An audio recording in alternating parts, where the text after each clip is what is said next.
Hey, good evening, folks. Scotty Roberts here. We're going to continue with our little series on the life of David and the apologetic story that appears in the Bible. And I'll explain that again for people who maybe haven't heard it yet as we go on. So I appreciate your being here. Thanks for coming. Thanks for listening all these nights, all these different things we're doing. And I just want you to know, plans for the near future is as I come to the end of rounding up this little series on King David, I want to start getting into a little more commentary about different things. As you know, I do a show with Rocky, which again airs 2 hours from right now, right here on YouTube on Rocky's channel. And 2 hours from now would be midnight out on the East Coast and 11 p.m. Central here in Central Standard Time. So if you want to hear Rocky and I tackle some of the politics of the day, current events, amongst many other things, that's the kind of thing also I'm going to be doing on my channel here, mixed into other things.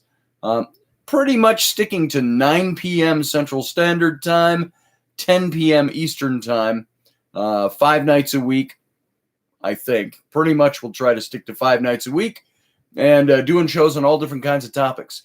And not just this type of thing, either the reading of my books or commentary like this, but getting into some of the mysteries of history, historical episodes, current events episodes, some politics and things like that. So you can go visit streamingtalkradio.com. That's Rocky's site for all that we do, from the Situation Room to my channel, to the Professor Bauer, Jeffrey Dougherty, and others. We're going to try to pretty much stick to schedules as we've got them. So tonight we're going to get back into doing the King David series. And we ended last night, and hopefully my voice is getting better day by day by day. And so things will hopefully be able to maintain while I get into the thick of this. Now, I hope that this series is something that you find interesting. I know some of you have written and expressed that you're very interested in it. And from the look of things and people coming in and the numbers of likes we have on the post, individual posts, you guys are liking it and digging it.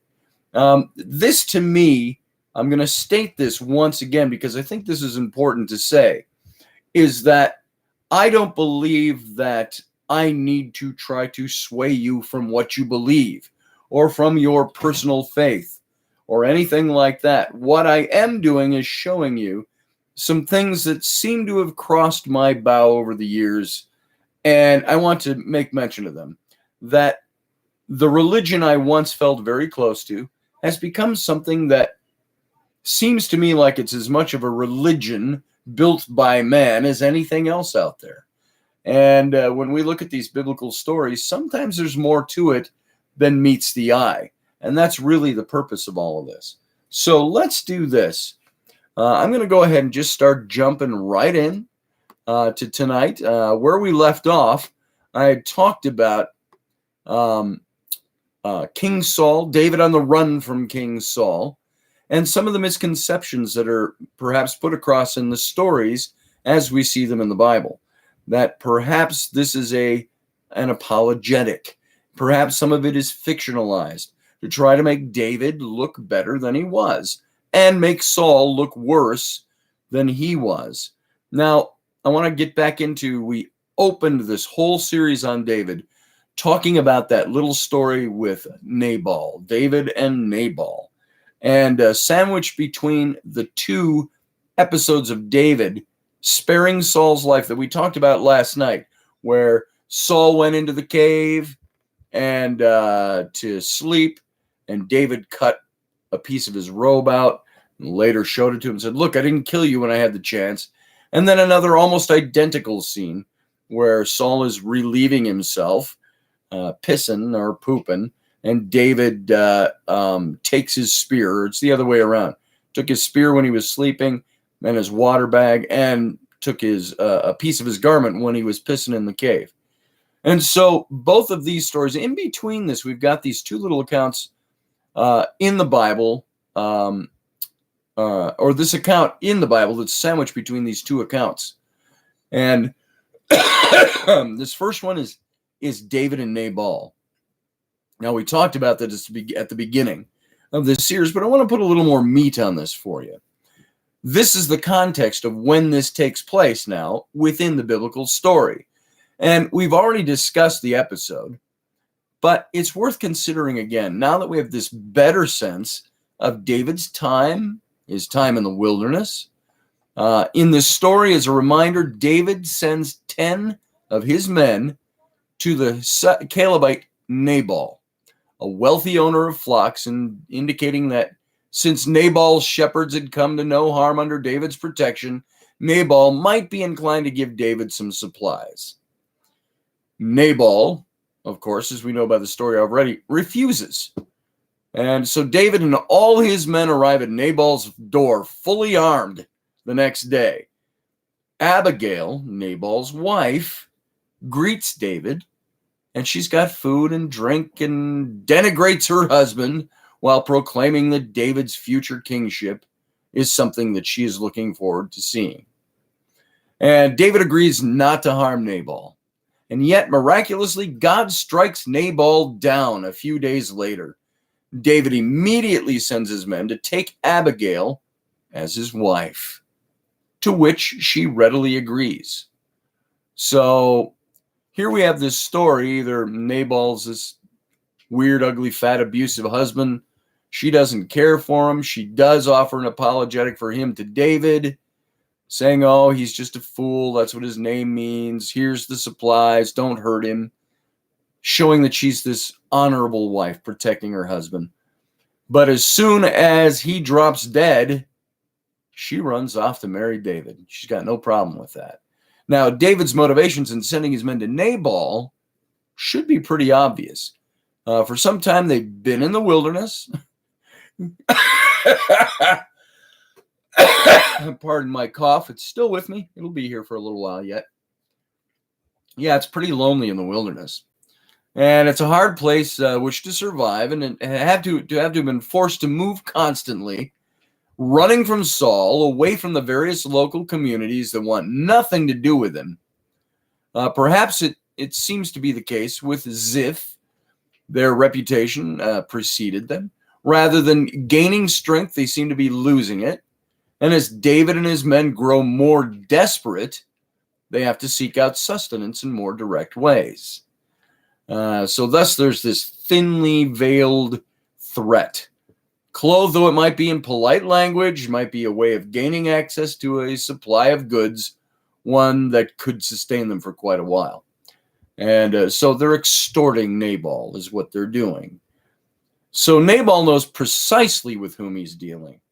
David. And David, after all, was once a very reasonably well-known military leader in Israel. And under King Saul, and his flight from Saul hardly could have gone unnoticed by the people. David assumes that Nabal knows him, saying, "Greet him in my name," he says in 1 Samuel 25. And though Nabal's response makes it seem at first as if he's never heard of David, a closer look reveals that this is not the case.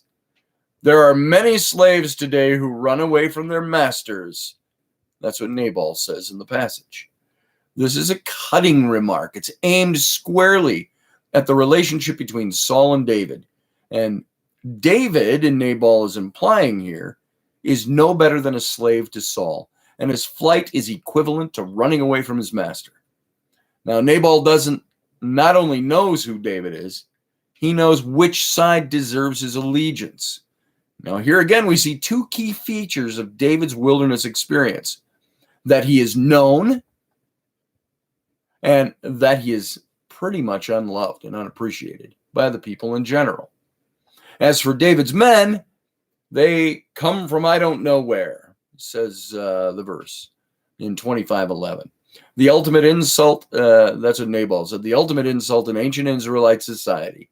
Almost everyone in the Bible is identified by his or her homeland, as is kinship affiliation was the basis of personal identity. David ben Jesse, David the son of Jesse. Even Jesus, Yeshua bar Yashaf, Jesus the son of Joseph. There were these identifiers, and they were important in that culture. And to be without a place in a family of birth was to be virtually non-existent. And this is what it means to enter the wilderness. And we have to take note that once David enters the wilderness, he's never again referred to as being from Bethlehem. And like his men, he has effectively renounced his past affiliations. Even his father, Jesse, is mentioned again only as part of David's name. He disappears from the narrative completely after David runs to the wilderness.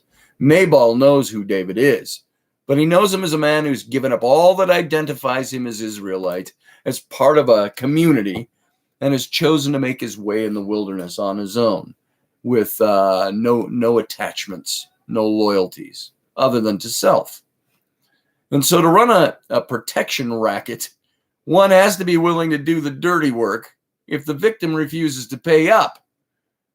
So David, never afraid to make the necessary effort, is certainly willing in this case, arriving with his men fully armed, even admitting his intentions are to kill Nabal for telling him no. And did Abigail really come out the wife of Nabal? Did she really come out to greet David with provisions? It's not beyond the realm of possibility that she recognized what was about to happen and she tried to forestall it. If this is the case, she seems to have miscalculated by showing David that Nabal had plenty to spare. Abigail may have sealed her husband's fate, and it's impossible that she delayed it, or it's possible that she delayed it. After all, Nabal doesn't die right away, but a few days later. But once David's men had gone through what she gave them, they would have known that there was more where that came from. And we have to speculate a little bit, perhaps, that Abigail's gift tided David over for a moment, but also ensured that he would return. And this time, there would be no further negotiations. So when Abigail comes to the door and offers all the supplies, it's to keep David and his men from killing her husband on the spot, which they were going to do. So David, in a sense, if he was this great man, this good-hearted, this man after God's own heart, this sweet psalmist of Israel, he was also this warrior, king in the making, king trying to be made. And if he's going to make a threat, he's going to follow through. I don't think he had any compunction whacking Nabal and leaving him for dead. So in Israel, when a woman's husband died, the husband's family was responsible for providing a new husband for her from within the clan, so that the family's land holdings would not pass to an outsider. Now, this is a concept known as levirate marriage. And this arrangement also ensured the security of the widow. Without protection from her husband's clan, she'd be vulnerable to anybody. And if a widow could not find a husband, she was to return to her father's house by tradition, by their culture. Now, if a widow could not find, you know what I'm going to do here, by the way? I just noticed mainstream. I don't have my mic plugged in. I've got my internal mic plugged in. So you're probably hearing a very tinny version of me. There we go. Now, hopefully that is going to be something that gives you a little better sound. Let me just double check my sound settings while I'm at it here. Let's see. We're going to say my microphone is now my USB audio codec. Sorry about that, folks. A little technical stuff going on. Hopefully now my sound is just a little better than it was when we started. And because now my mic is picking us up rather than the internal mic on my computer. So if it sounds the same here, let me ask you, do you hear me tapping on the mic? If you can hear that tapping, the mic is picking up my sound, not the internal mic. You didn't hear the tapping? All right. So let me just check and see if I've got any audio settings here that I need to hit. You heard no tapping, huh? All right. I got to see if there's a setting here in YouTube that will allow me to set this microphone. And it doesn't seem to be working. So, but you don't hear my voice. Oh, my voice is fine. Okay, thanks, Donna. Yeah, it's a little tinnier when it goes with the internal sound. It's kind of like when either Rocky or I, when we leave the mic off, or we haven't got the right setting. You should see us before Rocky and I, before we do our show. Every day with him is like every day with me. For some reason, none of the settings are the same. You got to go in and click everything all over again. Oh, good, Audrey. I sound fine. All right. I was just worried that you're not getting the bassier, the more resonant tones from the microphone. And this microphone, I only tap on it to see if it picks up for you. And apparently it's not. So there we go. Well, we'll move on. Why, thank you, Audrey. Okay. I'm only minorly distressed that because I didn't start with this mic on, I now can't access this mic. So that's too bad. Oh, well. There. We'll keep it that way, just like that. All right. Why, thank you, Donna. Hey, Iowa X, good to see you. And Jeannie, good to see you. And Fran, nice to see you in here tonight. Scott's World, good to see you. And let's see who we got here. Suze, I see you over there. Cordia, nice to see you as well. And Cynthia, nice to see you. Glad you're here. TT, what would a day be like without TT? And I think I've hit everybody that's here right now. So Richie, good to see you as well. So no tap. Sorry, you're not hearing from my mic. So that distresses me. Maybe it'll kick in at some point here. That's just me. Perfectionist about that little stuff. Bothers me, but we'll move on. So I was at this place where talking about if a widow couldn't find a husband in ancient Israel, well, she was to return to her father's house. And for the same reasons, Deuteronomy repeatedly aligns the widow with orphans and resident aliens, the two other classes of people who would not have kinship protection. And so, and it's too bad. You know, you would think that the woman could just inherit her husband's property, but it didn't always work that way. Abigail was particularly vulnerable, as she seems to have had no son and was therefore the sole inheritor of her husband's property. It would have been unthinkable for her to go off willingly into the wilderness with David and abandon her familial security and kinship obligation. It's therefore far more likely that David married her by force. And on the strength of the armed men standing around Abigail and her newly killed husband. You notice David didn't go and drop to a bended knee and propose to Abigail. He sent his men to go fetch her to bring her back to him so he could marry her. How would you like that for a proposal, ladies? A small army of armed men come to get you, to bring you to a guy you've met once that was going to kill your husband and whom you gave stuff to make sure your husband was safe. Now he's come, send his men because your husband died to fetch you for his wife. And he had apparently could do that. But what advantage was it for David to marry Abigail? That's the big question here. We can discount the possibility that he was in love with her. They just met. After all, and under rather fraught circumstances. And this being David, we have to imagine that he saw something substantial to be gained by marrying Abigail. Now, he had already taken Mabel. I don't know if you hear that. Cat's outside the door doing something. Well, we can, let's see. I lost my spot here in my notes. We have to imagine he saw something to be gained. And yet he'd already taken Nabal's property, the prize he was ostensibly after. Abigail could neither prevent David from seizing her husband's possessions nor provide him with any additional goods. Something more must have been at stake here. And I still wonder about those customs that David could actually just come in and seize the property. Unless he's doing it as an outlaw, as a military outlaw, a campaign of his own, he's taken the property. Now he's taking the wife.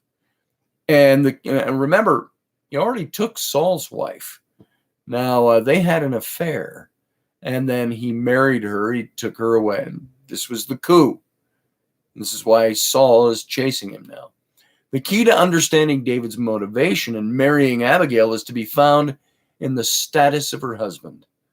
Nabal is described as extravagantly rich. He's about as wealthy as they come in this hill country, in these small towns. He is said to own 3,000 sheep and 1,000 goats. That's a lot of livestock for out there. And for the purpose of comparison, when Solomon, the king, is said to receive tribute from his entire kingdom, it amounts to 3,000 sheep per month. 1 Kings 5 says that. That's coming from all corners of Solomon's territory. Nabal is a single individual. In other words, Nabal is not merely wealthy, he is royally wealthy.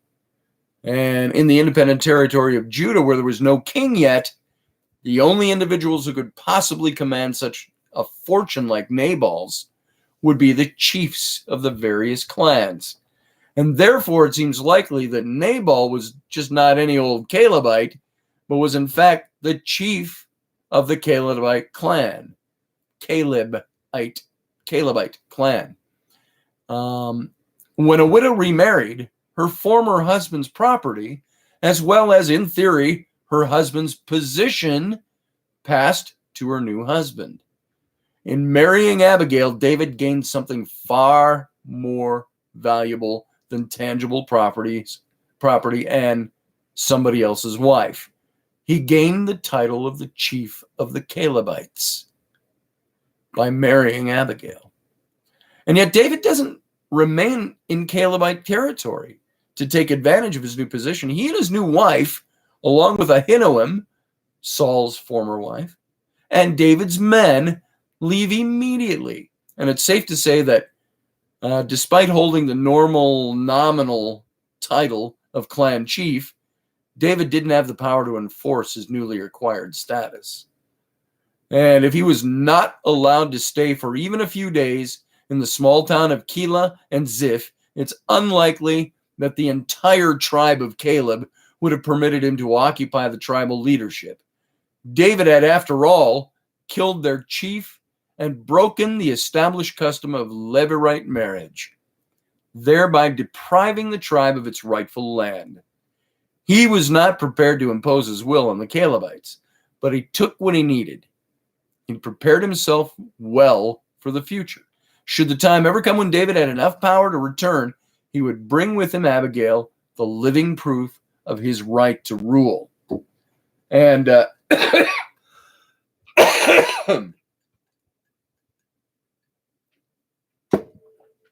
keep in mind, David's building a lot of animosity as he's doing these things. But you'll see how he turns this all over when he claims the kingship. So as the physical embodiment of David's newly acquired title, Abigail was the real prize. And this raises the suspicion that the protection racket was not the endgame for David, but it was rather a preparatory move. What David needed was Nabal dead and Abigail to be his wife. That's what he needed. And it seems likely then that David knew very well that Nabal would never accept his terms, nor should Nabal have been expected to. If he was the chief of the Calebites, he would have felt little threat from the band of hooligans that David was, especially when they'd been rejected at every previous stop along the way. And if you don't think news traveled in these small towns, you've never lived in a small town. David must have known it was going to come to this. So, I think we can intellectually comprehend David's actions toward Nabal and Abigail as part of his plan to gain power for the future. He's kind of racking things up here. He's building his base. But we can't simply pass over the death of Nabal. There's no moralizing to be done here. This was murder, just plain and simple. David wanted Nabal's property, and more important, his title as a clan chieftain. And to get it, he killed the man in cold blood. Now, there's a slight bit of speculation here because the scriptural passage says something completely different. But trust me, as we move on here, you're going to see he killed the man in cold blood. Not even the most ardent admirer of David could justify his actions here, which is why the biblical authors take the only way out and they attribute the death of the unknowable and unimpeachable God. They attribute the death to him. Nabal's murder is disturbing also because, though it's not the only death for which David is responsible, it's the first one. And up to this point, David has perhaps acted badly or poorly, made bad decisions, done stupid shit. And in his attempted coup, in his unwelcome stay at Kayla, but he hasn't really seriously harmed anybody so far, except perhaps himself. With the killing of Nabal, David has crossed a moral threshold. He can no longer be seen as put upon, as oppressed, as righteous. He's revealed as a thoroughly amoral individualist, concerned only for his own well-being. These properties serve him well in his attempts to gain and keep the throne in the future, as we're going to see. But they are hardly the character traits one associates with the famous King David. From this point forward, we cannot be surprised by anything David is going to pull out of his hat. If he could kill Nabal, clan chieftain, take his wife, take all his belongings, he could do something just as bad or worse. And that's precisely what he does next. And this is some really interesting stuff now when we get into this. So now, if you're starting to see this pattern with David take place here, it's harrowing. It's sometimes heart-wrenching when you've grown up with these stories in your faith and see these people as one thing, to learn that the things you're teaching have been taught or that you're reading are actually something different. And it's plain as day once you start picking it apart and parsing into the passage. The characters, Brian, the character is much different than portrayed. Is David the sweet psalmist of Israel? Is David the man chasing after God's own heart? Or is David a guy that really used these things to cover his real intent? And actually, I guess you can say to his credit, it wasn't so much him as the people writing his story. And he is probably the one that commissioned them to write this story. I would bet you 9 times out of 10. So you can see there's a hell of a lot of speculation that has to go on when you're looking at this stuff. But what we're speculating is that the story is false narrative, that the man is real, lots of the events that take place are real history, but the story about the man has been manufactured. This is why I love the title of Joel Baden's book, where he says David, the historical David, the real life of an invented hero. This is the real life of David, but he was also an invented hero. He was not the hero we think he was. So Audrey says, go buy cool Scotty gear and Rocky gear. Designs by our very own Da Big Cannoli. That's me. Streaming Talk Radio. Use the code, by the way, when you go to my Etsy page to buy any of these shirts and stuff we've got going. Use the code July 4. Number 4. July 4.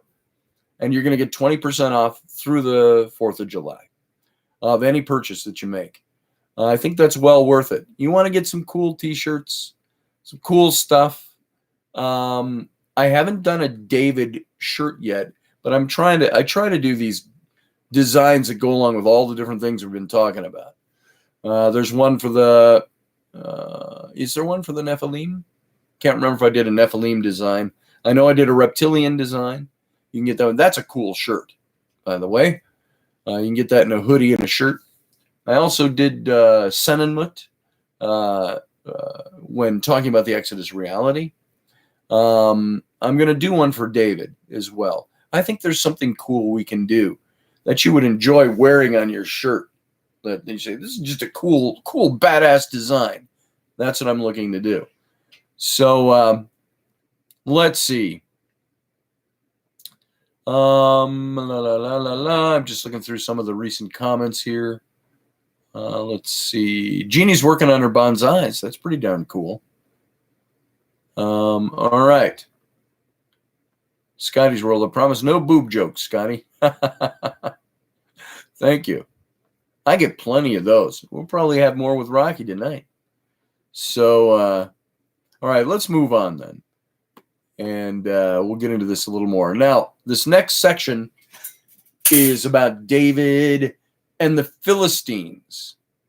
And you're going to see some more of the same with David. What he's doing to build, really to build up to his kingship. He doesn't know when it's going to happen yet, but he knows one of these days soon, he's going to get the kingship. And so he's prepping the way. And the wilderness, inhospitable to all, was even more so for David. He had to contend not only with the landscape, but with the inhabitants, people that didn't appreciate who he was, who were more than ready to give him up to Saul, and who mounted these regular campaigns to track him down. So this is David, the man who slayed his tens of thousands and had the eye of Israel. And now Israel's not so happy with him. And I think it's because Saul was not the king the Bible story makes him out to be. Saul was probably a pretty damn good king. The apologetic of the story is to make David look better and Saul look worse than they really were. And for these reasons alone, leaving the territory of Judah must have seemed like a pretty sensible decision to David. He's got Saul chasing him, and he's got his own, who would become his own people, his own fellow Israelites, didn't really like him. They were just as willing to turn him in as not. But there was also nothing David could accomplish in the wilderness. All he could do was be an outlaw with a band of outlaws. And he couldn't find his fortune there.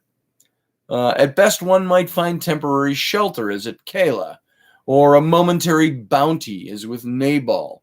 But these were fleeting successes, and once the welcome was worn out and the supplies used up, David was right back to square one where he started.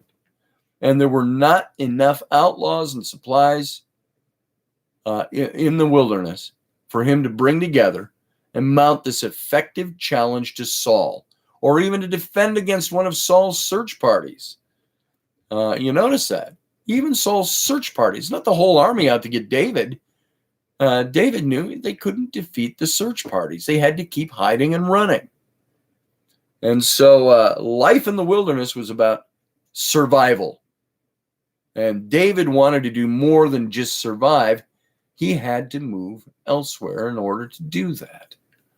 But his choices were kind of limited.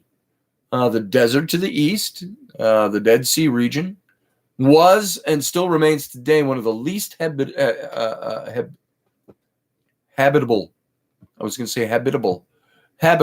places on the planet. And to the south was the Negev, the desert down there, which was almost as bad. And that's really the gateway to Egypt. And to the north was Saul's territory. And this left only the west. And that's in between the Jordan River, Jerusalem, all these little towns, and the Mediterranean. And treason now is a strong word, but this is exactly what David did. He went west to Philistia, where the Philistines heartland existed, and there are 5 cities, big cities there.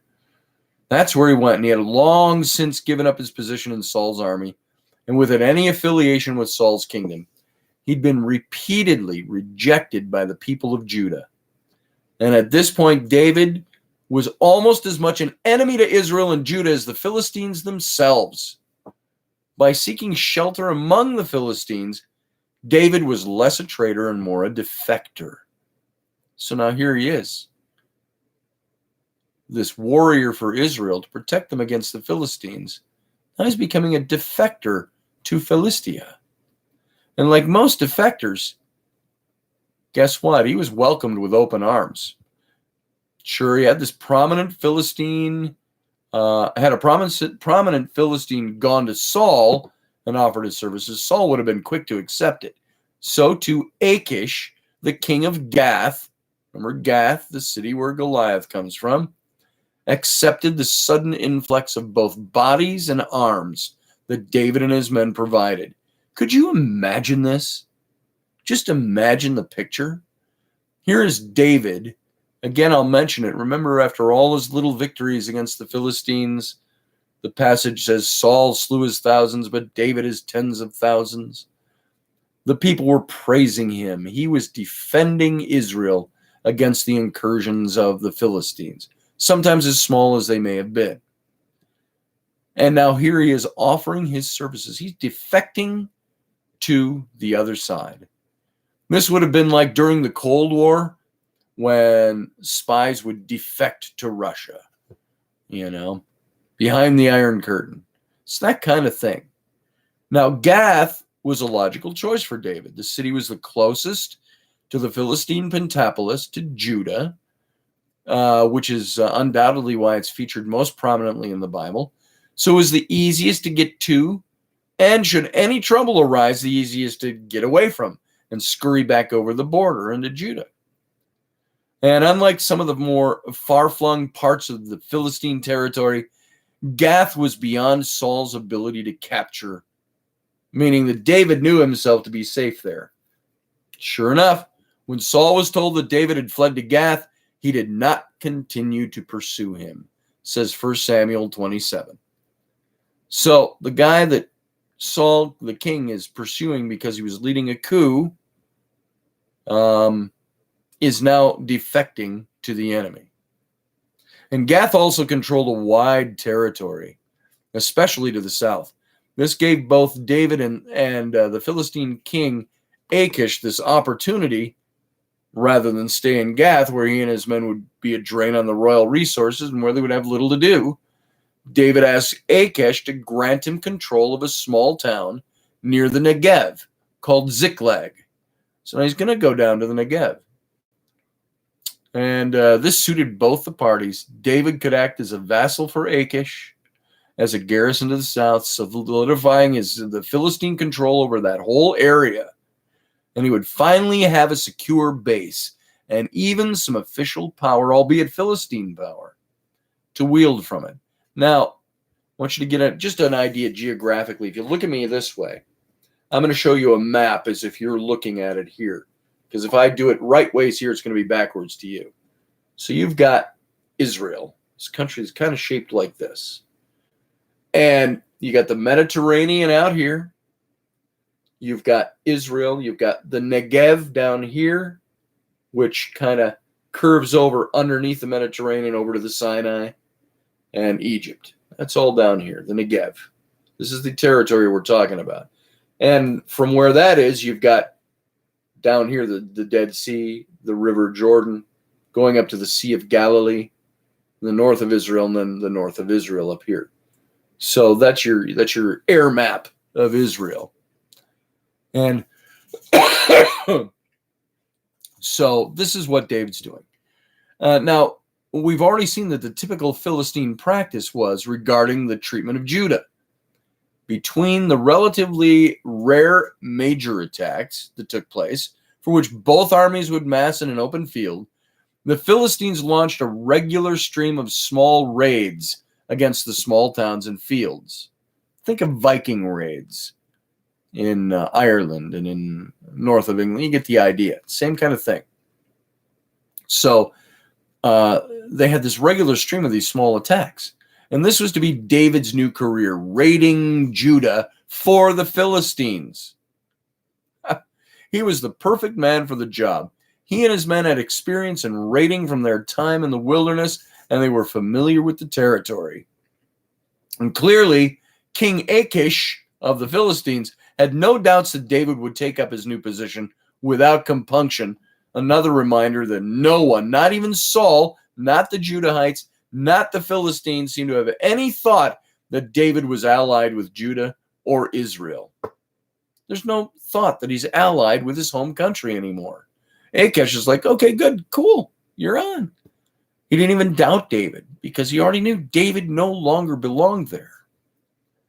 So David's strong independent streak was more than a character trait. It was an ethnic and political stance. And to call him an Israelite at this point would be purely nostalgic. David was his own man. He was an entity unto himself right now. And that's all he was concerned with. Still, it's understandably hard to imagine that David actually led raids against towns in Judah. This is the man who would one day become the king of Judah and of all Israel. What the hell would he be doing leading raids against what he is ostensibly trying to create as being his own people? Surely he couldn't have acted as Judah's enemy. You look at that and you just shake your head. And at least I remember that's what I did when I first was reading these accounts in their apologetic version, not knowing it was an apologetic. I'm thinking, what's he doing? At least this is what the biblical authors want us to believe, that according to the Bible, David raided the Geshurites, the Gizrites, and the Amalekites. That's in 1 Samuel 27. And the inhabitants of the southern wasteland leading down to Egypt, the Negev.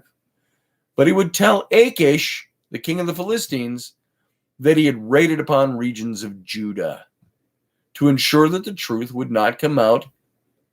Get this now.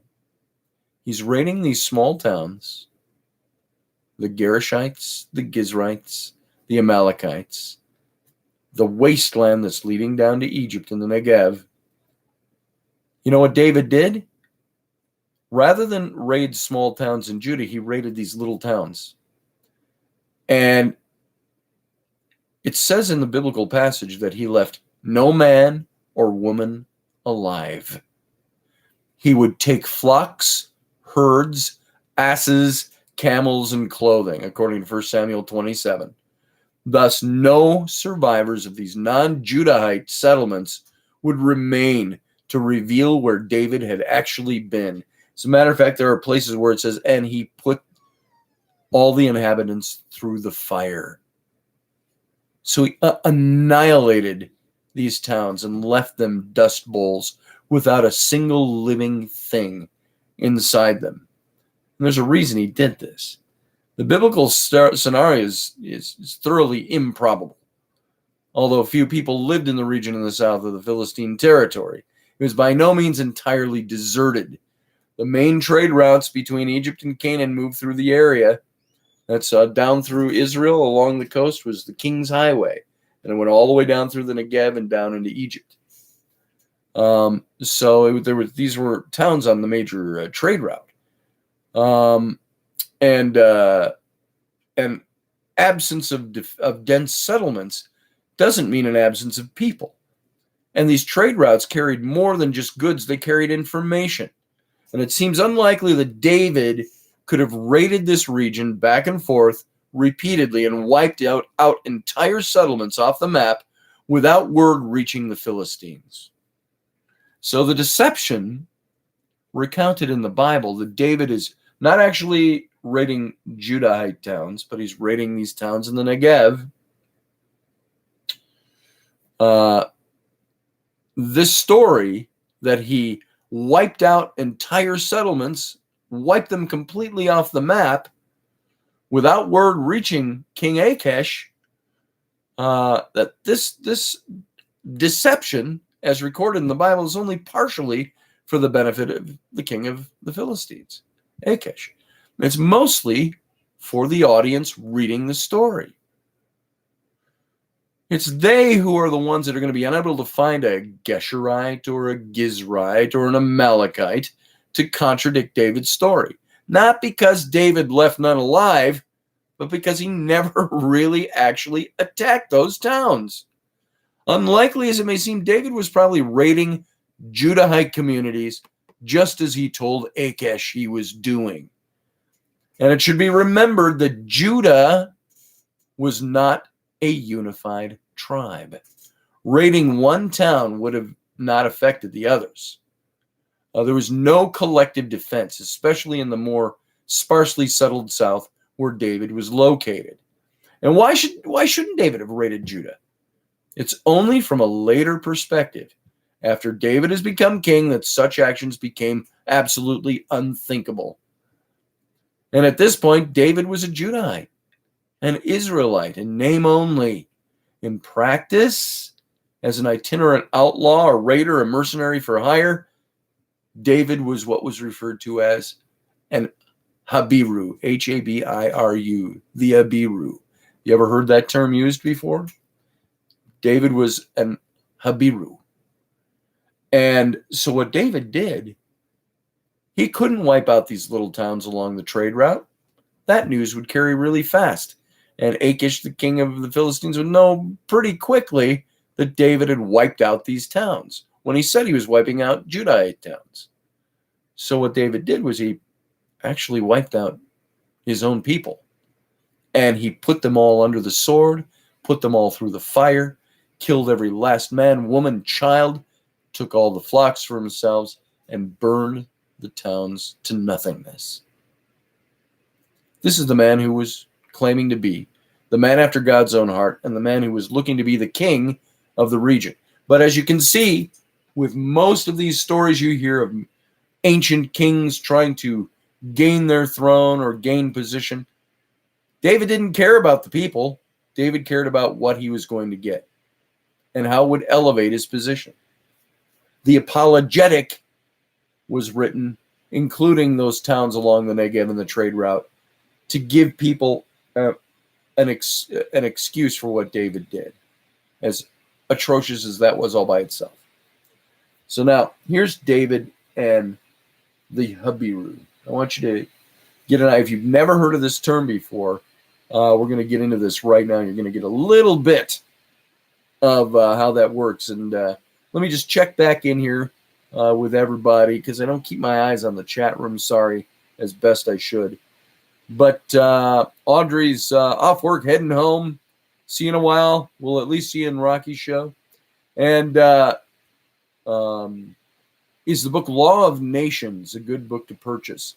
I don't know that book, to tell you the truth. Matt, I'm sorry, not Brian. Oh, you're asking that of Brian. I see. Never mind. I won't insert my nose in there. Donna Bell says, I feel like David was a creep.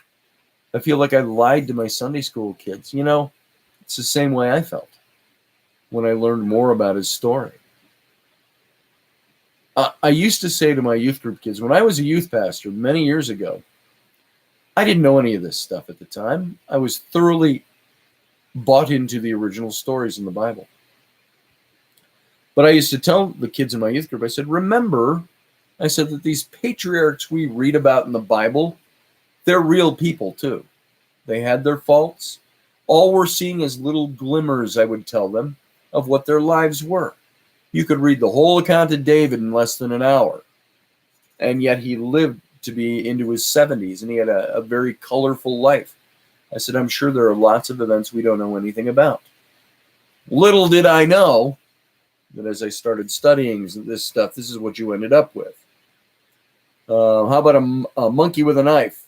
That's always cool, says Iowa. David was kind of a creep, Donna. And that's sad. That's very sad. Matt Mostelar, shalom to all, he says. Shalom to you as well. I hope that means you're still here and not leaving. Let's see. There's the streaming talk radio stuff. Hey, Amanda. Nice to see you. Sorry I didn't say hi earlier. I was not looking at the chat room as I was talking away. Let's see what else we got here. Let's see. Anything else to do? Aloha Loalu. That's what Sue said. All right. And TT, you're feeling better. That's good. Better than ever. And Iowa's ex was kicked out of Sunday school. Feels good to be vindicated after 40 years. Yeah, doesn't it? I remember I didn't get kicked out of class for this. It was an adult Sunday school class. And a few years back. And he was teaching out of the book of Job, which is chronologically the oldest book in the Old Testament. Earliest book ever written in the Bible. And it's pre-Judaic religion. Pre-Egypt. Pre-Exodus. Pre-all of that. Probably pre-Abraham. And it talked about constellations. And one of the arguments Job is presenting, or that God presents back to Job, he says, when I was there and I set the constellations in the sky, the Pleiades, the this, the that. I don't remember off the top of my head all the constellations. But I found it very interesting that those three constellations were aligned with other pagan religions of the day. We're talking way prehistory. And so, that's the thing. When you look at this stuff, it says good to feel vindicated. You almost get kicked out of Sunday school, things like that. I brought that up in class. And I said, what does that tell us about the way these people believed? And you also had the story of the Satan. The article was in front of his name. The Satan came into the courts of heaven and accused Job before God, and like playing chess with humans, like we saw in the Greek gods, the Olympus, the Olympians, and so on. God said to Satan, "You go ahead and take away everything he has. Go ahead and hurt him, and I'll bet you he'll still stick with me." So they were playing games with humans, according to that mythology. And these are the things that when I start to look and see the similarities to other mythologies of the gods, that I say there's something more at play here. My bro at 5 drank the Ribena. Big drama over him drinking communion wine. Oh, nice. At age 5, huh? How much of it did he have? Becky. Suze, I mean. So, didn't make sense. I would ask about dinosaurs and aboriginals, Amanda says. Good questions, too. Before everything went south just over 30 years ago, I was a high school Sunday school teacher. Very happy time, actually, says Jeannie. Jeannie, about 35 years ago, more than that. I was in seminary from 1980 to 83, I want to say. 2.5 years I went to seminary. While I was there, I was the youth pastor of our church for junior high school and high school, middle school and high school. Then when I went to Detroit and I took a position as a creative director of an ad agency, I was also the full-time youth pastor at my church there. And so I had great times teaching those kids. And that was all in, I was a youth pastor throughout the 80s and into the early 90s. So there you go. All right. Heaven is a personal definition. I don't know about that, Suze. Is heaven a real place or is it a personal definition? That's like saying we have personal truths, which I think to a certain extent is honest. We all have the way we see certain things. But is truth relative based on the way I view it? Or is truth truth? That's a big question. All right. So here, let's go back. Let's get back into this. David the Heberu. And nearly 1,000 years before David, in the 19th century BCE, the Sumerian texts describe a group of mercenaries, ethnically unaffiliated, who could be hired by local city-states. Other Sumerian texts from the 18th through the 15th centuries BCE fill out the picture. Somewhat. These people spoke a variety of languages. They wandered the countrysides. And yet they had some semblance of internal military organization, such that it was necessary on occasion to treat them as a cohesive group. And one text even records a treaty made with the Hebiru. And this is, by the way, you start looking at these fantasy movies and books and things like that that are supposed to be set in real history in the Dark Ages. And all these marauding bands of militaries, it really didn't represent a country. I always thought, as I'm looking at that in the story, who were these people supposed to be? This is really what the Hebiru were. They were these kind of loosely connected, mostly military, I guess, pseudo-military presence. And they worked as mercenaries. They conducted their own raids, all that stuff. So to treat them as a cohesive group was kind of wrong. But they were, in a way. So that's how ambiguous they are, even in history. Other than when you find some texts that say the Sumerian term used to identify this loose collective is, the term is, I'm looking at it here in my notes, sagaz, which means bandit or murderer. And so the Sumerian words translated into the Semitic languages as Habiru. And on the other, and by the way, there were people that once thought the Habiru was a derivation of the word Hebrew. And it was thought that the Hebiru were the Hebrews. It's not so. On the other hand, of the other end of the Fertile Crescent in Egypt, the Habiru appear as well. In the 15th century BCE, an Egyptian general requested of Pharaoh Tutmosis III that he be allowed to bring his horses inside the city walls of Joppa out of fear that they might be stolen by the Habiru. And this is why they linked the Habiru, because Tutmosis III was he was his son that I believe was the Pharaoh of the Exodus. So all these things were happening around that time. Around a century later, Pharaoh Seti I, who was the father of Ramses II, sent his troops in search of the Habiru, who had attacked one of his towns. The Habiru appeared to have been present also on the northern coast of Syria, in the city-state of Ugarit. Farther north in Anatolia, the Hittites used the Habiru as mercenaries as early as the 16th century BCE. Historically speaking, these guys got around. And from another Anatolian state known as Mitanni, we find even more remarkable data from the 16th century inscription. A Mitanni prince named Idrimi was forced to flee his native land and travel to Canaan, where he joined forces with and eventually became the leader of the Habiru. Idrimi and his Habiru attacked the city-state of Alalak,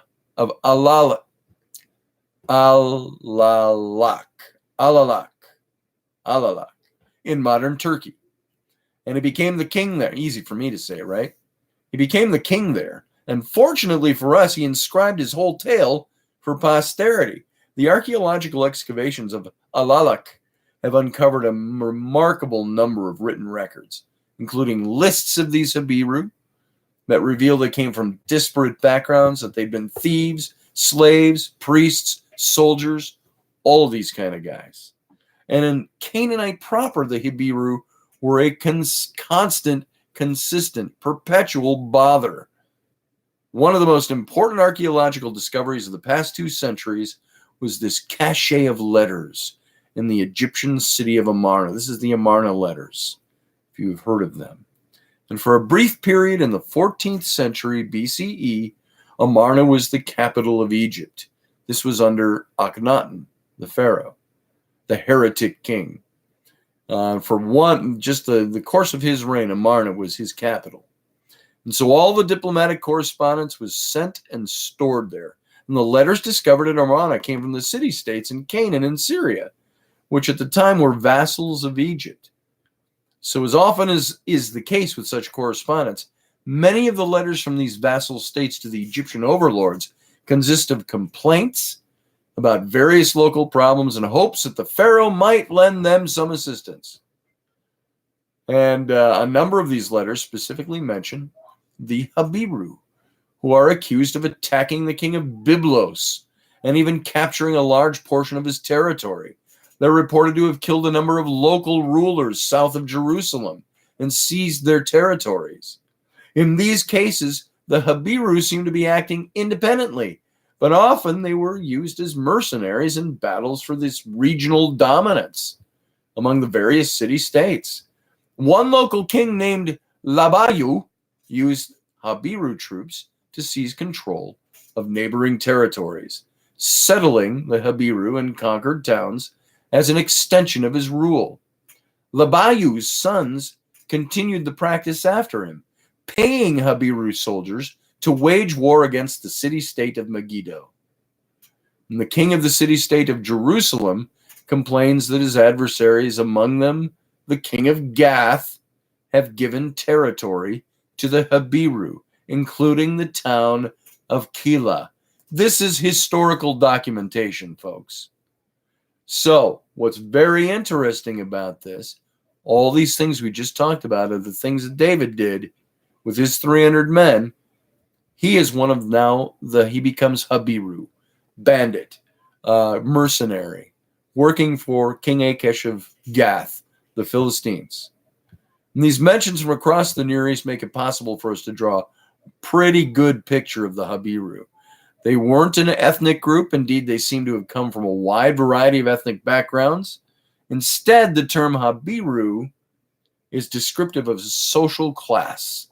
It's more than anything else. They were people who were forced out of normal social structures for whatever reasons and were compelled to make their livings however they could, whenever they could, wherever possible. They acted as bandits, operating independently and as mercenaries available for hire to either side of a conflict. Now, the parallels with David, both generally and in some cases with almost uncanny specificity, are obvious. David forced out of Israelite society, raiding and murdering across the wilderness of Judah, and eventually becoming a mercenary for the Philistines, participated recognizably in a centuries-old pattern of the Habiru. Now, if the word Habiru has a familiar sound to it, there might be reasons. Scholars long surmise, as I said earlier, that it's from the term Habiru that we get the word Hebrew. The most common explanation for this etymology would not put the Hebrews in a particularly flattering light. And is that some proportion of the early Israelite population that settled the small villages of the central highlands of Canaan were of Habiru background, perhaps escaping the social structures of the major city-states. So the emerging Israelites may have been seen as Habiru as well. Not because of their banditry or mercenary activities, but because they existed outside of the mainstream of centralized society. And that's because it was only a few hundred years earlier that they left Egypt as a nomadic clan, and they went into Canaan as a conquering horde, taking over Canaan. And it's perhaps for this reason that in the Bible it's often foreigners who describe the Israelites as Hebrews rather than Israelites using the term themselves. And one such example is found in our story.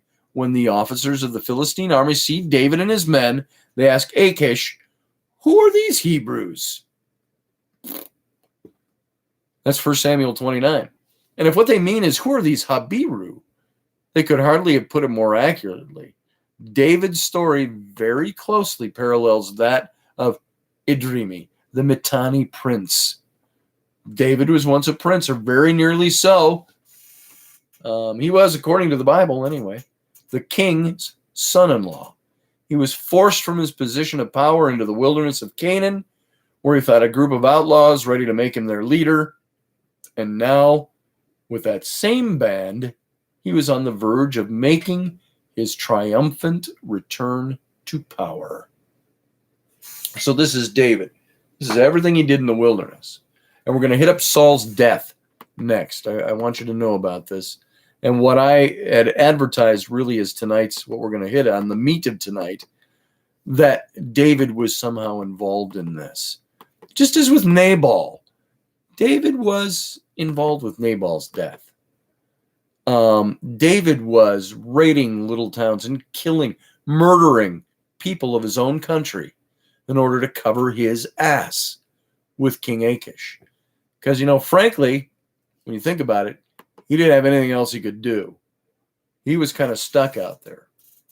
Let's see. Sue says the area contained the 5 cities, the Pentapolis.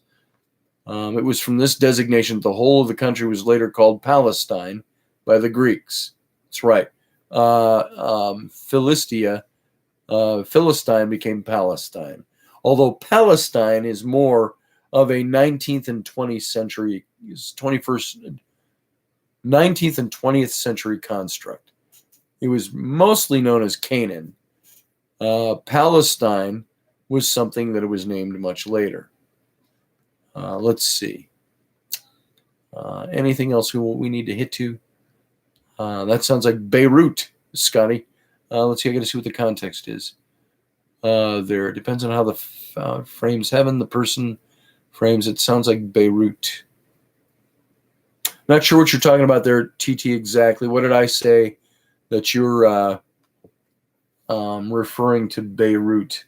You talking about the cities on the plain there? 5 cities? So, anyway, Palestine. Brian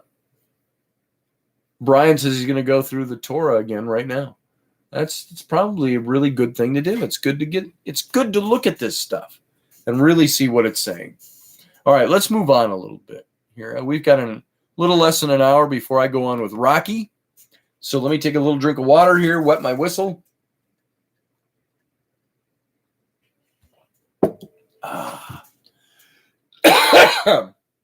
And we'll get into Saul's death and what I believe was David's involvement in this. Now, David's mercenary career with the Philistines wasn't brief. He stayed as a vassal of Achish for more than a year, 16 months, according to the Bible. And he stayed so long, his testimony to the comfort and the wealth that his position provided him. David wasn't in any rush to leave the Philistines. He'd made a home for himself. He found a way to make it. And as we've seen, however, the lengthy periods of small-time raids were regularly broken up by full-scale battles between the Philistines and the Israelites. And David must have known that his turn for such a battle would eventually be coming. And in the beginning, 1 Samuel 28 says, the Philistines mustered their forces for war to fight against Israel. And since David had been more than a year in his service, Achish had every right to expect that David would accompany him to war. In fact, the Bible tells us that Achish made David his personal bodyguard. 1 Samuel 28. A role that's so anathema to the notion of David as the glorious Israelite king that it's probably certainly true. So now, before turning the description of this crucial battle, the biblical account detours with the famous episode of Saul with the witch at Endor. Not the planet, not the forest moon of Endor, but the witch at Endor. Even the basic premise, Saul consulting a witch for help, lets us know that this is not an historical account. Like the anointing of David in 1 Samuel 16, it's a private event with supernatural goings-on. And like the first chapter in the Davidic narrative, it serves to demonstrate that Saul has no further divine right to kingship, at least in context to the biblical story. Saul asks the witch, goes and finds a witch at Endor, which, by the way, Saul had outlawed witchcraft, the account tells us. And now he's going to a witch. And it's the night before he's supposed to go to battle against the Philistines. And so Saul asks the witch to raise the ghost of Samuel the prophet, who had died in the interim in all these years. Samuel was the prophet of Israel, the guy who anointed David the next king, and so on. And he asks for Saul's ghost because he's deathly afraid of the Philistine army for some reason. Even though he's fought them before, he's afraid tonight. Saul asks the witch to raise his ghost. And Samuel reminds Saul and us, the readers, that God has taken the kingship from Saul and given it to David. This is what happens. The ghost comes up out of the pit, and it's Samuel. The witch recoils in horror. And the ghost of Samuel tells Saul that God has torn the kingdom from your hands. Reminds him of this. And he also tells him that Saul and his sons are going to die the next day, and the Philistines would be victorious over Israel. And you hardly need to go to great lengths to argue for the fictional nature of the story.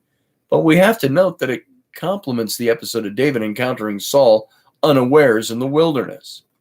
The earlier stories point out emphatically that David would never harm Saul. The episode of the witch at Endor makes it clear that Saul's death in battle will be the work of God. So says the ghost of Samuel. And Saul's time has come, just as David has predicted. Yahweh himself will strike him down, or his day will come and he will die, or he will go down to battle and perish. So said David, 1 Samuel 26. But both stories make the same fundamental point. David's not going to be responsible or held responsible by the story for Saul's death. It's just not going to happen. Something I want to say about this too is that Saul I'm not so sure this didn't happen. I think it's unlikely that it happened the way it's given because it's part of the story. It's part of the story that's supposed to make Saul look weak, not worthy of the kingship. For him to consult a pagan witch was anathema. It was counter what he should be doing as an Israelite, as a Jew. And so it was therefore great sin on the part of the king. And then the ghost of Samuel comes up, which, by the way, the account kind of in a way lets you know that the Bible says, hey, there's ghosts. Calls up the ghost of Samuel. And so I think there's something to this account. However, I think it is probably more apologetic than it is true story. So let's move on. The Philistines marched far to the north to confront Saul's army near Jezreel, near the Jezreel Valley in the mountain of Gilboa. This was likely a strategic decision on their part after decades of fighting on the border between Judah and Philistia in the south. With little to show for it, it would have made good sense to try a new tactic. We're going to come around from the north. And by moving up the coast and swinging around near the top of the Israelite hill country, the Philistines could attack Saul from a new and unfamiliar direction. And the details of the battle are lost to us, but the result is not. The Philistines won decisively, and they set out in hot pursuit of Saul and his sons when the rest of the Israelite forces abandoned the field. Now, you've got to imagine that the royal family had its own private unit of bodyguards, but even these elite forces were unable to withstand the Philistine attack. Saul's three sons, Jonathan, Abinadab, and Malchishua, the latter two being unknown to us before this mention in this battle, in the biblical story, were all killed. And soon after, Saul was mortally wounded with arrows. Now, Jonathan, of course, being the son, the prince, who in a sense in the David story abdicated his position as prince and told David he would be the next king in his place. And he's the one who loved David with the love that went beyond the love of a woman, as the biblical story relays to us. So according to the biblical account, rather than risk being tortured by the Philistines, Saul, who's mortally wounded with the arrows, asks his arms bearer to finish him off. Now the man refuses because this is the king. He's not going to take the king's life. So Saul, kind of in anger, I'll bet, and frustration, commits suicide. It says he falls on his own sword. And the Israelite inhabitants of the area, seeing the king and his sons dead and the army fleeing, abandon the area to the Philistines. Now, the following day, the Philistines returned to the battlefield to collect the loot that was their due as victors. And even after his death, Saul was unable to avoid the physical abuse he had feared. The Philistines cut off his head, as was the custom, stripped him of his armor, sent both throughout the Philistine territory as a means of spreading the news of Israel's defeat. And as awful as that sounds, this seems to have been a common method of communication. Body parts are also used as wordless messages in the grotesque story of Judges, in Judges 19 through 20. Coincidentally set in Saul's hometown of Gibeah, in which the body of a raped concubine is cut in 12 pieces that are distributed to the Israelites' 12 tribes as a call to war. Now Saul's body, along with those of his sons, was impaled on the wall of Beth-shean, a town near Mount Gilboa. But the Philistines permitted some Israelites from Jabesh-Gilead, a town across the Jordan from Beth-shean, to come at night and remove the bodies and give them a proper burial, in accordance with the Israelite custom. His corpse must not remain on the stake overnight, but you must bury him the same day, for an impaled body is an affront to God, says Deuteronomy 21. Now, this brings to question David's involvement. And I want to see here if I can find the psalm that is attributed to David about this. Hang on a second here. I'm going to look this up. Gilboa. Bear with me a second. Look up Mount Gilboa and see if I can find that particular psalm. Because at the top of my head, I don't remember which psalm it was. So hang on. Again, going through my old Bible from the days of my youth and seeing in these thin-leafed pages if I can find this. Let's see. Gift, gird, girdle, girl, give, glat. It's not listed as a name place. But I don't remember if I've got it in my notes here. But Mount Gilboa. Hang on. Let me look one other place. I'm just going to say David's psalm about Gilboa. Let's just see if we can find it here.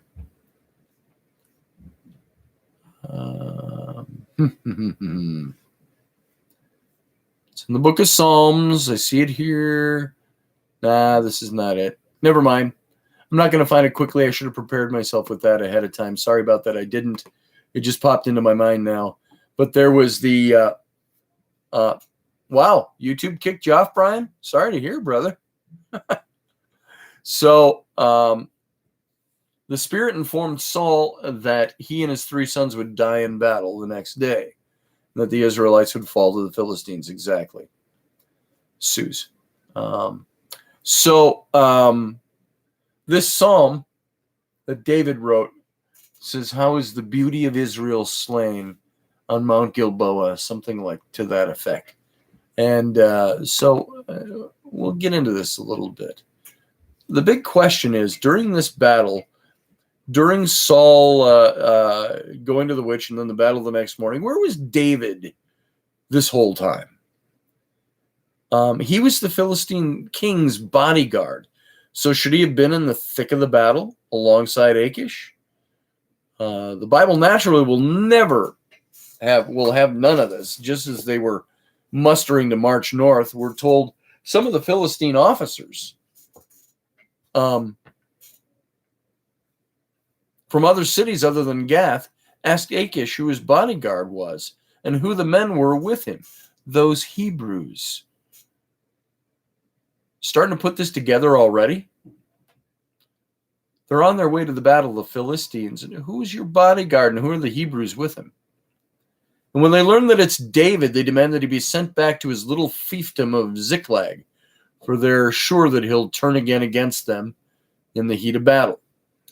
They even recall the Israelite women's chant, Saul has slain his thousands and David his tens of thousands. This is the Philistines saying this to Achish. Let's see, Achish, he relents and asks David to return. David protests, Achish insists, and his men turn back south while the Philistines continue north. Now, this all seems a little bit too fortuitous for David, I think. David had served Achish for a long enough time that his credentials should have been well established, even among the rest of the Philistines. It's also difficult to believe that the Philistines would have known about the songs of the Israelite women in praise of David.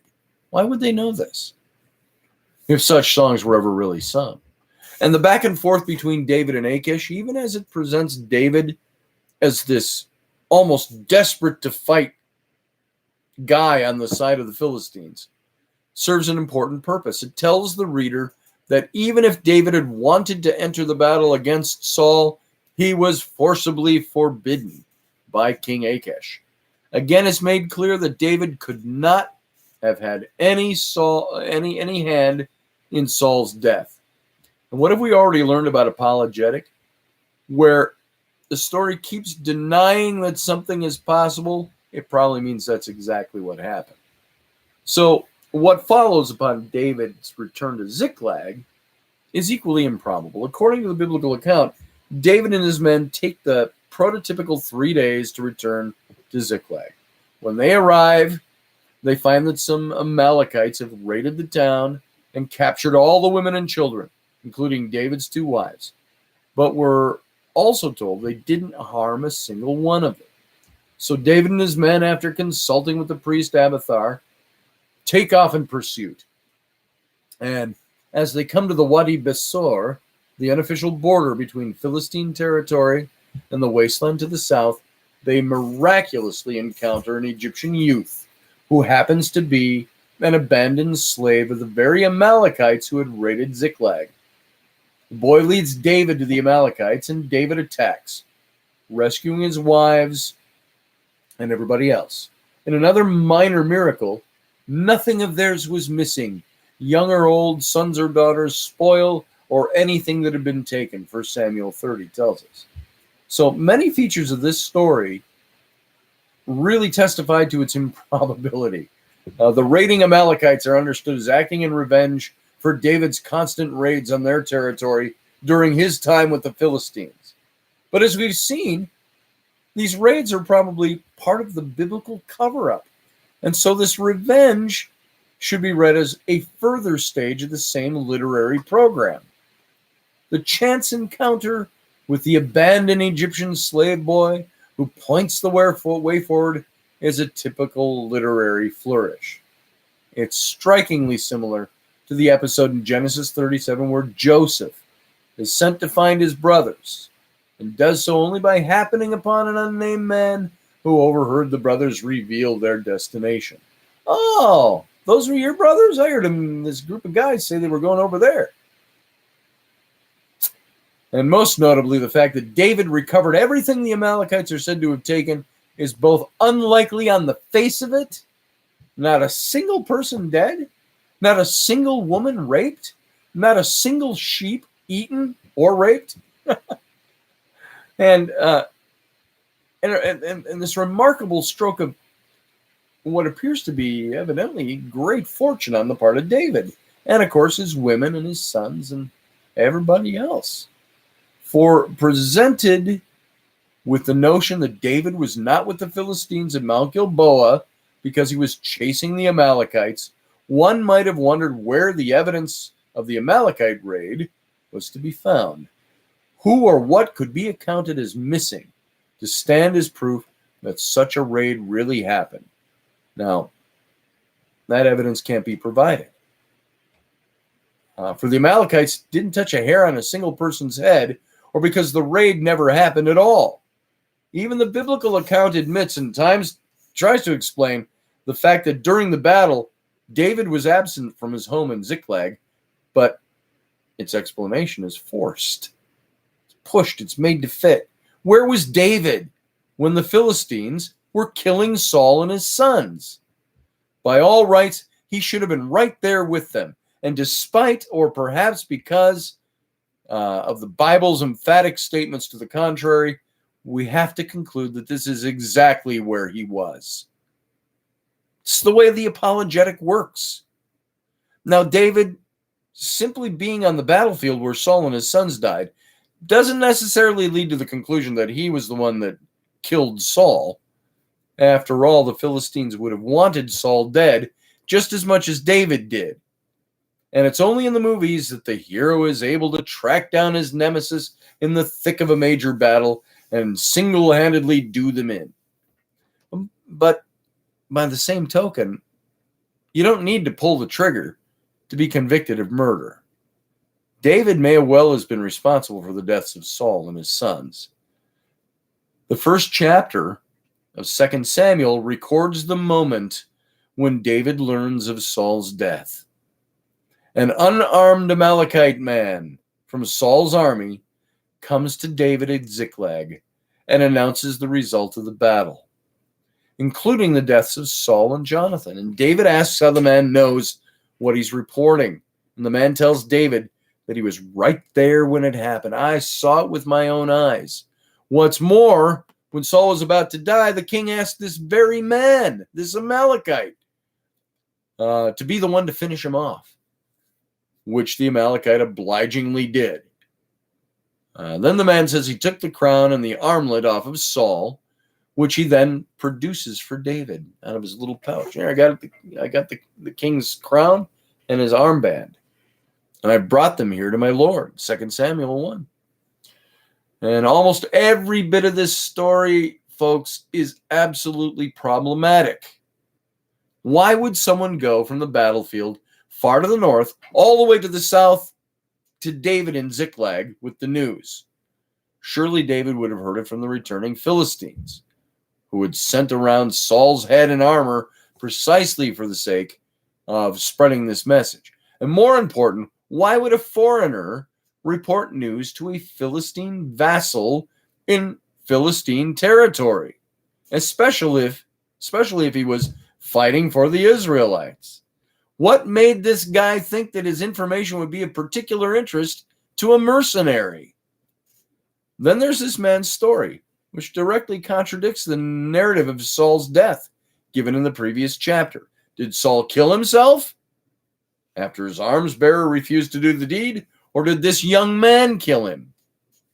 And perhaps most confusingly, even if this man took Saul's crown and armlet, why of all things would he have thought to bring them to David rather than to someone in Israel? Now, let's assume for a minute that there are people that are loyal to David out there, loyal to the idea that David should be their next king. Maybe this guy was one of them. But all these other things start to fall into place. First of all, the story contradicts the story we just read. That story that we read in the passage, that story of Saul asked his arms bearer to murder him or kill him. He wouldn't do it, and so Saul fell on his own sword and killed himself. Now we get this guy saying he's the guy that killed Saul. Is he lying? Is he telling a lie? Why does he have? Is he just somebody that looted the body before the Philistines got there and cut him into pieces? Now, the purpose of this whole bizarre story with this Amalekite delivering the story to David is to be found in the last of these issues. The purpose is this. Somehow it seems that David, the man whom Saul repeatedly tried to kill, the bandit chief, the vassal of the Philistines, ended up in possession of Saul's royal insignia immediately after Saul's death. Does it sound pretty coincidental? He's got the crown. He's got the armband of Saul just a few days after he died in battle, a battle he didn't even attend. This fact, which seems on the face of it to be quite damning, is what the narrative sets out to explain, to apologize for. Some scholars have suggested that the Amalekite is lying, that he didn't kill Saul, but instead came upon Saul's body, took the crown and the armlet, and delivered them to David, because he thought that by so doing he might curry favor with Saul's nemesis. The Amalekite in this scenario exaggerates his role, claiming responsibility for Saul's death to please David even more. And although this may be what the narrative intends us to think, it's historically unlikely. It requires us to believe that the delivery of Saul's royal insignia to David is a happy coincidence, the result of the mere chance that a random man appeared to rob Saul and think to make his fortune with David. But this strains credulity, almost to its nth degree. The one man in Canaan whom Saul most believed was vying for his crown can hardly have gained it, literally, in this happenstance of a way. If David ended up in possession of Saul's crown and armlet, it could only be because David wanted Saul's crown and armlet. We have to ask then, how did this actually come to pass? And since we're presented with these two conflicting stories of Saul's death, we can't be certain of how he died. Both texts agree that he was mortally wounded, but the story about his suicide seems to have a distinctly literary background. It's strikingly similar to the story in the book of Judges about Abimelech, who is mortally wounded and tells his arms bearer to complete the deed. Though in that case, the arms bearer complies. That's in Judges 9. And Abimelech is presented as a villain, not least of all because he sought to become the king in Shechem, in the course of which he also killed 70 of his brothers. And it can hardly be a coincidence that Saul, who achieved the position Abimelech sought, dies in almost exactly the same way as his reviled predecessor. The story about the Amalekite, on the other hand, is equally literary construction. It's designed really to explain how David came to have Saul's crown and armlet. It has this great biblical parallel just as well in the story of the capture of the Ark of the Covenant and the messenger who runs to take the news to the old priest Eli. This is in 1 Samuel 4, before David's birth. Together, both stories about Saul's death emphasize yet again David's lack of involvement. Whether Saul died by his own hand or by that of the Amalekite, David's hands are clean. He didn't have nothing to do with this. Not one thing, not no how. And yet, whoever got to Saul first, and therefore was able to take the crown and the armlet off his body, must have been in league with David somehow. It seems likely enough that Saul's royal objects were taken to David rather than that David removed them from Saul himself. For that would have signaled to all of Israel that David was a usurper. He took the crown off of the dead body of Saul. But he could well have sent someone to seize them. Indeed, if Saul fell surrounded by the Philistines, closing in on him, presumably one of them should have looted the king's body for the royal treasures. And since we've already seen that it's highly probable that David was at the battle, we may also suggest the possibility that it was one of David's men who, on his master's instructions, ran to strip Saul's corpse of the symbols of kingship before the Philistines took his body, stripped it clean of its armor, cut it in pieces, and sent it around Israel. It's theoretically possible that David had given instructions to his men to rush in and strip Saul only in the event that Saul died in battle. But in years of warfare against the Philistines, Saul had never before fallen. So what are the chances that the only time Saul was wounded, the time when he died, was also the only battle that took place while David was allied with the Philistines? The coincidence is hard to swallow, folks. I hate to say it, but I think the sweet psalmist of Israel, a man after God's own heart, made sure that Saul died on that battlefield. David repeats this kind of thing later on with the story of Bathsheba. He sends her husband to the front, tells his generals to withdraw from him so he would be killed in battle. This is not a new thing for him. Maybe this is the first time, but it becomes something that I think David repeats later on. Perhaps David and his men acted as a separate unit, chasing down Saul, while the rest of the Philistines faced the body of the Israelite army. And maybe David and his men presented themselves to the Israelites as having double-crossed the Philistines, thereby gained access behind the Israelite lines. That's all conjecture, it's speculation, but most likely it was David who gave the Philistines the idea to attack from the north rather than the south. And there was a reason that the Philistines had been unable to dislodge Saul and Israel for all those years. And the Philistines were experts at fighting in the plains, their natural landscape. David, from the hill country of Judah, had a military expertise that would have been of great use to them in the hill country in the north of Israel. And David, more than anyone else in the Philistine camp, was familiar with Saul's tactics, with the way that Saul expected the Philistines to attack, and the defenses that the Israelites typically mounted. The Philistine victory in this battle probably should be attributed to their unexpected assault from the north, and this new approach probably should be attributed to David. Everything else is a constant. David is the X factor in this military equation. And those things speak for themselves. Saul's dead. David had the royal insignia in his hands. So, in all of this, David goes through this, making this performance of grief. But who is he performing for? His band of outlaws, men who've been ostracized from society and have happily worked for the Philistines for more than a year? Nope. According to the story, they're the only ones who would have witnessed any of these actions. The performance, rather, is for the reader of David's story. All of these things. It says that David, once he learns of the death of Saul, he and all his men, they rend their clothes in that typical traditional fashion, Israelite fashion, ancient Middle Eastern. Tear the clothing, dust and ashes on the head. This full litany of traditional mourning procedures. And how did you dare to extend your hand to destroy Yahweh's anointed? David turns his sharp eye to the young man who brought the news, and that's what he said to him. The young man, the young Amalekite, gives him the crown, gives him the armlet.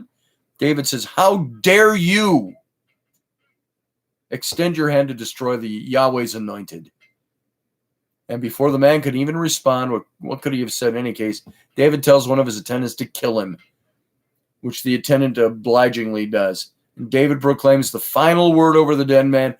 "Your own mouth testified against you when you said, 'It was I who killed Yahweh's anointed king.'"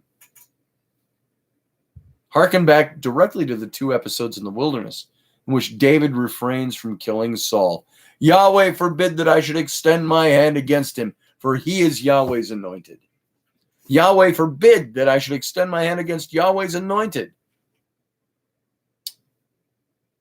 I think it's pretty clear, everybody, that not only did David, this great hero of the Bible that we have had so many misconceptions about, I don't think not only did he have his hand in Saul's death, but he was emphatically appalled that anyone should.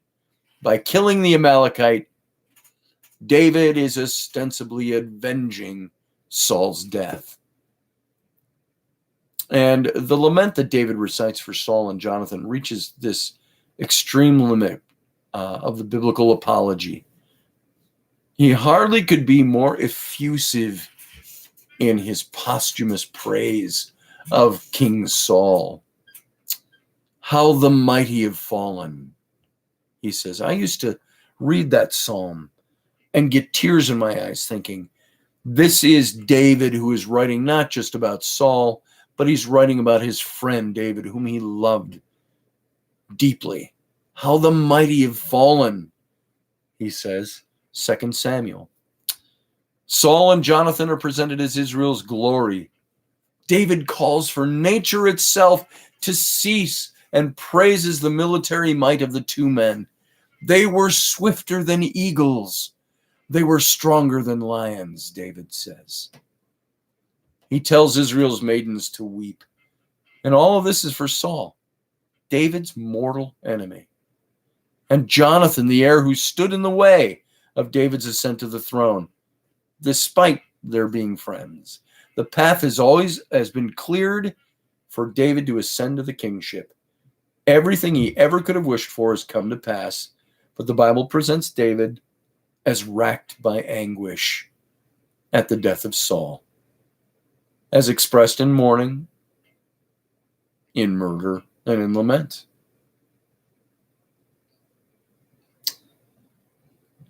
The performance by David here is for the reader. It's for the person who's picking up this book and reading the apologetic that's been set forward. It's for our benefit that David goes through these motions of grief, to demonstrate to the last possible moment that he had always loved Saul and Jonathan, and that he had always maintained that no one, not even himself, not even he, should lift his hand against Yahweh's anointed king. And the Bible doth protest too much, I do think. Because in the story after, the biblical account strains to reject the notion that David was responsible for Saul's death. From the two episodes in which David spares Saul's life in the wilderness, to the excuse for David's absence in the battlefield, to David's reaction to the news of Saul's death, every episode along the way desperately argues, each from a different perspective, for David's absolute innocence in the death of Saul. And the only sensible historical conclusion is that David actually really did participate actively in the death of Saul.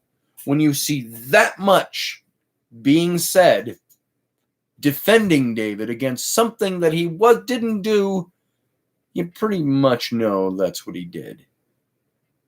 The David of the Wilderness resembles a figure out of a classic Western film. If I could whistle, it's got that. I can't whistle. I can't even hum it. It's stupid.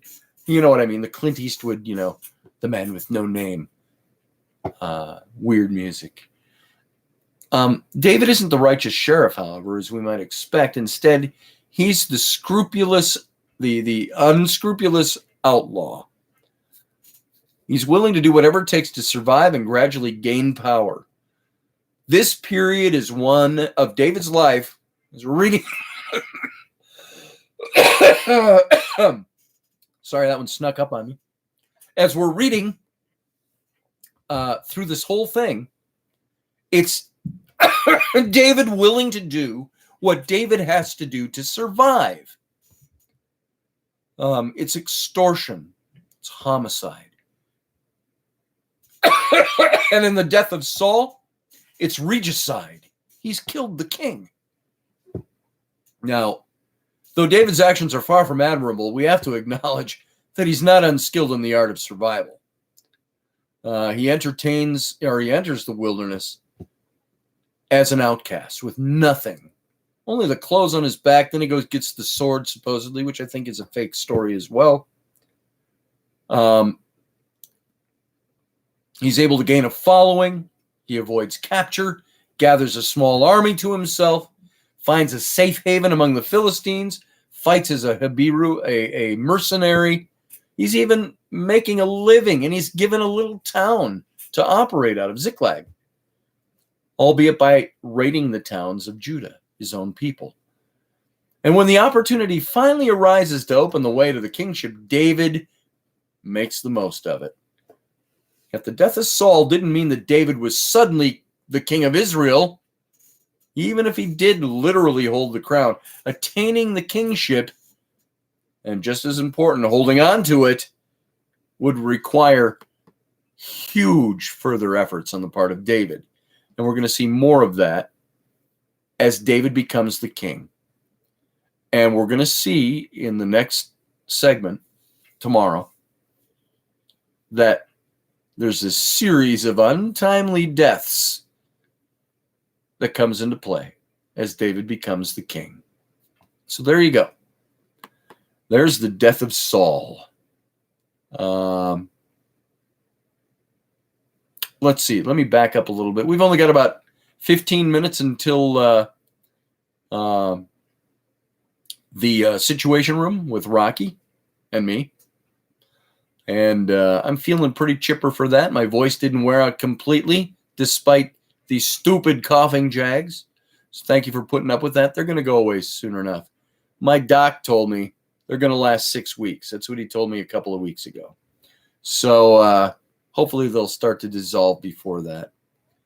They're becoming less and less. Let's see. I'm going to see if there's anything here toward the end. This is better than Sunday school, says Brian. Thank you, sir. Much, says Amanda, and thank you, Amanda. 55. I'm not sure what that was. Did I miss something? Are you talking about the psalm there? Let's just take a look while we got a minute. Let's see if that's what you were talking about, Suze. Psalm 55. Let's find it here. This is my old Bible. It's kind of neat to look at this because this was the Bible that was given to me by my mentor back when I was 12 years old. I'm now 58. This Bible is 46 years ago. He gave this Bible to me. And it's kind of fun to go back through and see some of the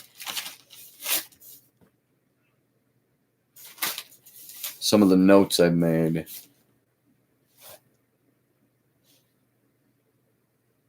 If that was what you were referencing, Suze, it's not Psalm 55.